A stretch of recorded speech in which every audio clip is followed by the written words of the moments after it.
বাংলাদেশের প্রশাসনিক হৃৎপিণ্ড দাউ দাউ করে জ্বলছে। সেই প্রশাসনিক হৃৎপিণ্ডের মধ্যে একটা কুকুরও বলে পাওয়া গেছে। একটা প্রশ্ন এখানে আসতে পারে যে সচিবালয় বন্ধ হয়ে যাওয়ার পর কেউ থাকার কথা না, তাহলে এই সচিবালয় সেই ৭ তলায় কুকুর কিভাবে আসলো? রাত ২টার সময় আগুন কিভাবে ধরলো? আবার এখানে একটা প্রশ্ন আসে, ফায়ার সার্ভিস যখন এই সচিবালয়ে আগুন নেভানোর কাজে চলে এসেছে, তখন পিছন থেকে একটা ট্রাক এসে ফায়ার সার্ভিসের এক ব্যক্তিকে মেরে দিয়ে তিনি চলে গেল। এমন ম্যাটিকুলাসলি ডিজাইন ছিল বা কেমন পূর্ব পরিকল্পিত প্ল্যান ছিল, এটা কি বাংলার মানুষদের বোঝাইতে হবে? একটা বিষয় লক্ষ্য করুন, ৭ নম্বর বিল্ডিং এ আগুন লেগেছে, কিন্তু বিল্ডিং এর ২ কর্নারে মানে ২ সাইডে আগুন লেগেছে একই সময়ে। বিল্ডিং এ তথাকথিত সমন্বয়ক উপদেষ্টা আসিফ মাহমুদ সজীব ভুঁইয়া এবং নাহিদ ইসলাম, এবং এখানে আছে সালেহ উদ্দিন অর্থ মন্ত্রণালয়, এবং এখানে আরেকজন আছে সাখাওয়াত হোসেন, তিনি শ্রম মন্ত্রণালয়। আসিফ মাহমুদ সজীব ভুঁইয়া ক্রীড়া মন্ত্রণালয়, নাহিদ ইসলাম তিনি হচ্ছেন তথ্য বাবা, তথ্য সম্প্রচার মন্ত্রণালয়। দেখেছি যে বিল্ডিং একদম ভস্মীভূত হয়ে গেছে যখন পুড়ে, তখন নাহিদ ইসলাম সেই বিল্ডিং এ এসেছিলেন। এই বিল্ডিং এ কারা আগুন ধরাইতে পারে, আর এই বিল্ডিং এ আগুন নিভাইতে এত বেগ পেতে হলে কেন? আগুন নিভাইতে স্টার্ট করবে তখন একজন ফায়ার সার্ভিস কর্মীকে একটা ট্রাক এসে মেরে দিয়ে চলে গেল। কিসের ইঙ্গিত? এটা কিভাবে ডিজাইন করা ছিল, কিভাবে প্ল্যান করা ছিল? এই প্ল্যান, এই ডিজাইনের তথ্য কি বাংলাদেশের মানুষ কখনো জানতে পারবে? দেশের প্রশাসনিক হৃৎপিণ্ড সচিবালয় রাত ২টার সময় আগুন দাউ দাউ করে জ্বলছে, সচিবালয়ের নথিপত্র আগুনে পুড়ে যাচ্ছে। কি কারণ এই সচিবালয়ে আগুন লাগতে পারে, এটা কি কল্পনা করা যায়? বাংলাদেশের অফিস আদালতের মধ্যে সচিবালয় সবচেয়ে প্রোটেক্টিভ এরিয়া এবং সবচেয়ে সব দিক দিয়ে চতুর্দিক দিয়ে সিকিউরিটি জোন এই সচিবালয়ে ঘিরে আছে। তাইকে সিকিউরিটি দিচ্ছে স্বরাষ্ট্র মন্ত্রণালয়। কিন্তু রাত ২টার সময় এখানে আগুনের সূত্রপাত বা আগুন ধরলো কিভাবে? ৪টি মন্ত্রণালয়ের কাগজপত্র পুড়ে সব ছাই হয়ে গেছে। এই কাগজপত্র পড়াতে কার ক্ষতি হয়েছে? বাংলাদেশের আসিফ মাহমুদের ক্ষতি হয়েছে, বা বাংলাদেশের উপদেষ্টাদের ক্ষতি হয়েছে, বা বাংলাদেশের সমন্বয়কদের ক্ষতি হয়েছে? না, এটা নিঃসন্দেহ একটা প্ল্যান।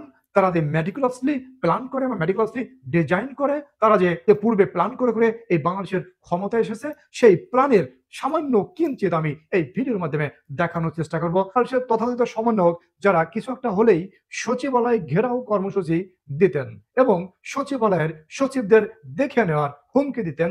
কোনো কিছু হলেই সচিবালয় আওয়ামী লীগের দোসর বসে আছে, এই সচিবালয় থেকে আওয়ামী লীগের দোসরদের টেনে হিচড়ে নামাইতে হবে। এই সচিবালয়ের এমন একটি ঘেরাও কর্মসূচি দিয়েছিল ইনকিলাব মঞ্চ। তথাকথিত সমন্বয়ক রাফিকে আপনারা চেনেন, যিনি চট্টগ্রামের সমন্বয়ক ছিলেন। সেই সমন্বয়কের ইনকিলাব মঞ্চ, সেই ইনকিলাব মঞ্চ ২৯শে ডিসেম্বর সচিবালয় ঘেরাও কর্মসূচি দিয়েছিলেন। আগামী ২৯শে ডিসেম্বর রবিবার দুপুর ১টায় ইনকিলাব মঞ্চ আপামর দেশপ্রেমিক ছাত্র জনতা এবং জুলাই যোদ্ধাদেরকে সাথে নিয়ে সচিবালয় ঘেরাও এবং অবস্থান কর্মসূচি ঘোষণা করছে।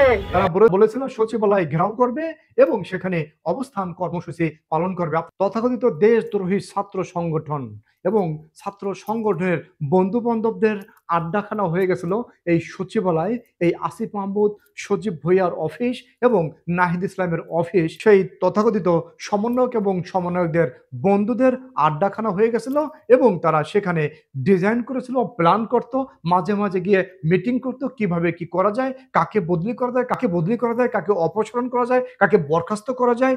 টাকা মানে টাকার খেলা চলেছে বাংলাদেশে। এই সচিবালয় বসে বসে প্রাণ সেই সচিবালয় বসে বাংলাদেশকে ধ্বংসের ম্যাটিকুলাসলি দ্বিতীয় ডিজাইন। এটা হচ্ছে বাংলাদেশকে ধ্বংসের ম্যাটিকুলাসলি দ্বিতীয় ডিজাইন, যা মঞ্চস্থ হয়েছে ২৬শে ডিসেম্বর মধ্যরাতে।